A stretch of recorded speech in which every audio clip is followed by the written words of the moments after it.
So hi everyone, it's me Subhan and welcome to my channel Subhan.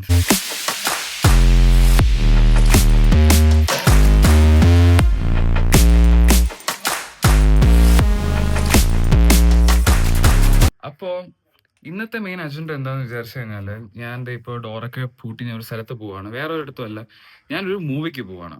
Movie ഏതാന്ന് ചോദിച്ചു കഴിഞ്ഞാൽ ഭയഭക്തി ബഹുമാനം എന്ന് പറയും. കാരണം ഓൾറെഡി എന്താ പറയുക, വലിയൊരു കോൺട്രവേഴ്സിയിൽ ഇരിക്കുന്ന ഒരു പടമാണ് ഭയഭക്തി ബഹുമാനം. കാരണം ദിലീപിന്റെ ഇഷ്യൂവും പിന്നെ #, അവൾക്കൊപ്പം എന്നൊക്കെയുള്ള ഒരു രീതിക്ക് ലോട്ട് ഓഫ് ഇഷ്യൂസ് ഹാപ്പനിങ്. ഞാനിപ്പോ എല്ലാം കഴിഞ്ഞു. അറിയില്ല, I'm not ever supporter anything. ഞാൻ ദിലീപേട്ടനൊപ്പം എങ്ങാനും പറഞ്ഞു കഴിഞ്ഞാൽ അടുത്തത് ഈ സ്റ്റിക്കും വെച്ച് ഞാൻ എങ്ങാനും വല്ല സെൻട്രൽ ജയിലിൽ നിന്ന് ബ്ലോഗ് ചെയ്യേണ്ടി വരും. So I'm not any one supporter anything. എനിക്ക് അറിയില്ല അതിനെ കുറിച്ച് വലിയ കാര്യങ്ങളൊന്നും പറയാനും മാത്രം ഞാൻ ആയിട്ടുമില്ല.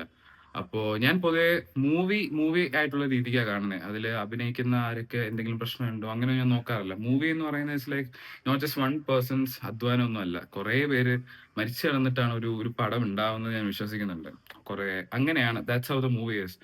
അപ്പോൾ അതിനുവേണ്ടി ഞാൻ പോവാണ്. കാരണം ഞാൻ ദിലീപിന്റെ പടം ഞാൻ കാണാൻ ഏറ്റവും കൂടുതൽ ആന്റിസിപ്പേറ്റ് ചെയ്യുന്നതിന്റെ മെയിൻ റീസൺ എന്താണെന്ന് വെച്ച് കഴിഞ്ഞാൽ പുള്ളിയുടെ കുറെ OG പടങ്ങളാണ്. നമ്മളിപ്പോൾ നോക്കിക്കഴിഞ്ഞാൽ എന്താ പറയാ, നമ്മുടെ CID മൂസ് ആണെങ്കിലും മീശ മാധവൻ, പിന്നെ പാണ്ടിപ്പടം. പാണ്ടിപ്പടമൊക്കെ ഞാൻ എത്ര തവണ കണ്ടിട്ടുണ്ടെന്ന് എനിക്കറിയാം. ഞാൻ പ്രകാശ് രാജിന്റെ ഒക്കെ എനിക്ക് ഇഷ്ടമാണ് പുള്ളിയൊക്കെ.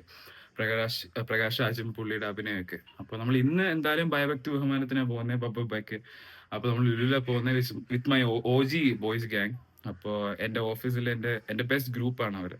അപ്പൊ അവരുടെ കൂടെ ഞാൻ സിനിമയ്ക്ക് പോകുന്നത്. അപ്പോ സിനിമയ്ക്ക് പോയി ലുലുല കേട്ടോ പോകുന്നത്. അപ്പൊ അവിടെ എങ്ങനെയുണ്ട്, മൂവി എങ്ങനെയാണ്, അതിന്റെ റിവ്യൂസും കാര്യങ്ങളൊക്കെ അവരോടും ചോദിക്കാം. അവരെ ഞാൻ പരിചയപ്പെടുത്തി തരാം. സോ നമുക്ക് അധികം വെയിറ്റ് ചെയ്യാതെ നമുക്ക് നേരെ വീഡിയോയിലേക്ക് പോവാം. സോ ഹായ് ഗൈസ്, അപ്പോൾ നമ്മുടെ അക്ഷയ് വന്നു കഴിഞ്ഞു. അപ്പോൾ അക്ഷയനെ കാണാം.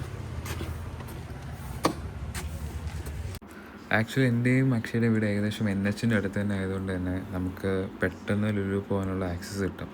ഈവൻ തോ നമ്മളത് ഇപ്പോൾ ലുലു എത്തിയിട്ട് പോലും നമ്മളൊരു ഏകദേശം ഒരു 10 മിനിറ്റ്സോളം ലേറ്റ് ആയിരുന്നു. നമ്മളൊരു 45 എത്താമെന്നാണ് വിചാരിച്ചത്. പക്ഷെ നമ്മൾ എത്തിയപ്പോഴത്തേക്കും തന്നെ 3:55 ആയി. 4 മണിക്കായിരുന്നു ഷോ. പിന്നെ പെട്ടെന്ന് നമ്മൾ വണ്ടിയൊക്കെ കൊണ്ടത് ഇവിടെ പാർക്കും ചെയ്ത് ഞാനും അവനും കൂടെ പെട്ടെന്ന് അങ്ങ് ഓടുകയാണ്. അപ്പോൾ ഇതിൻ്റെ ഇടയ്ക്ക് നമുക്ക് അവരുടെ കോൾസും വരുന്നുണ്ട്. അപ്പോൾ നമ്മളിങ്ങനെ എസ്കലേറ്ററിൽ പോയിക്കൊണ്ടിരിക്കുന്ന സമയത്ത് നമ്മൾ വിളിച്ചായിരുന്നു. അപ്പോൾ അവർ പറഞ്ഞു അവർ ഓൾറെഡി കയറിയിട്ടുണ്ട്, നിങ്ങൾക്ക് ടിക്കറ്റ് വാട്സപ്പ് ചെയ്ത് തരാം, നമുക്ക് അയച്ചു തരാം. അങ്ങനെ നമ്മൾ പെട്ടെന്ന് PVRലൊക്കെ കയറി നമ്മൾ പോവുകയാണ്. അങ്ങനെ ഇവിടെ വെച്ച് നമ്മളവരെ കണ്ടായിരുന്നു. OD7 എന്നവരത് നമ്മളെല്ലാവരും കൂടെ ഒരുമിച്ചായിരുന്നു നമ്മൾ കയറുന്നത്. അവിടെ അവർ വെയിറ്റ് ചെയ്തായിരുന്നു. ഞാൻ വെച്ചാൽ അവർ ഓൾറെഡി കയറുന്നു, പക്ഷെ അവർ വെയിറ്റ് ചെയ്തു. നമ്മളെല്ലാവരും ഒന്നിച്ചാണ് കയറിയത്. അങ്ങനെ നമ്മൾ സീറ്റൊക്കെ കണ്ടുപിടിച്ചിട്ട് നമ്മൾ സീറ്റിൻ്റെ അവിടെ ഇരുന്ന് മൂവി കാണാനുള്ള പ്രിപ്പറേഷൻസും കഥ പറച്ചിലൊക്കെ ആയി.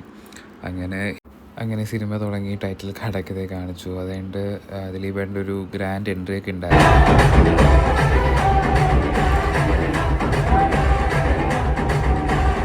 അത് കഴിഞ്ഞിട്ട് നമുക്ക് എല്ലാവർക്കും ഫസ്റ്റ് ഹാഫ് ഇഷ്ടപ്പെട്ടു. എല്ലാവരുടെയും ചിരി കാണുമ്പോൾ നമുക്ക് മനസ്സിലാവും, നമ്മളെല്ലാവരും അതിനെപ്പറ്റി സംസാരിച്ച് നമ്മൾ ചിരിക്കുമായിരുന്നു. പക്ഷേ അവിടെ അറ്റത്തിരിക്കുന്ന രഞ്ജിത്തിന് അങ്ങോട്ടൊന്ന് സൂചിച്ചിട്ടുണ്ടായിരുന്നില്ല. അവൻ ആദ്യം തൊട്ടേ ഒരു വല്ലായ്മ ഉണ്ടായിരുന്നു സിനിമയിൽ. പിന്നെയാണ് ഈ സെക്കൻഡ് ഹാഫ് തുടങ്ങുന്നത്. സെക്കൻഡ് ഹാഫിൽ ശരിക്കും പറഞ്ഞാൽ ലാലറ്റിൻ്റെ ആവശ്യമുണ്ടോ എന്ന് ചോദിച്ചു കഴിഞ്ഞാൽ എനിക്കറിയില്ല. ബട്ട് അങ്ങനെ സെക്കൻഡ് ഹാഫ് കഴിയുമ്പോൾ തന്നെ ഏകദേശം എനിക്കൊരു പേഴ്സണൽ ഒപ്പീനിയനായിട്ട് എനിക്ക് അങ്ങോട്ടങ്ങ് സെക്കൻഡ് ഹാഫ് അത്രയ്ക്ക് അങ്ങ് ദഹിച്ചില്ല. First half was very nice. Like okay മൂവിയാണ്, നമുക്കൊരു 1 ടൈം ഒക്കെ കാണാം എന്ന് വേണമെങ്കിൽ പറയാം. അങ്ങനെ പെട്ടെന്ന് നോക്കിയപ്പോൾ നമുക്ക് സമയമൊക്കെ ലേറ്റായി. പിന്നെ നമ്മൾ നേരെ ഓഫീസിൽ എങ്ങനെയൊക്കെ ഞാൻ അവനും കൂടെ എത്തി. അങ്ങനെ പെട്ടെന്ന് നമ്മൾ എത്തി. നമുക്ക് ഇനി മിസ് ഔട്ട് ചെയ്തേക്കുന്ന ഒരു കാര്യം എന്ന് പറയുന്നത് റിവ്യൂ ആണ്. അത് നമുക്ക് ഇപ്പോൾ ചോദിച്ചറിയാം. ഓക്കെ, ശ്രീ എങ്ങനെ ഉണ്ടായിരുന്നടാ മൂവി?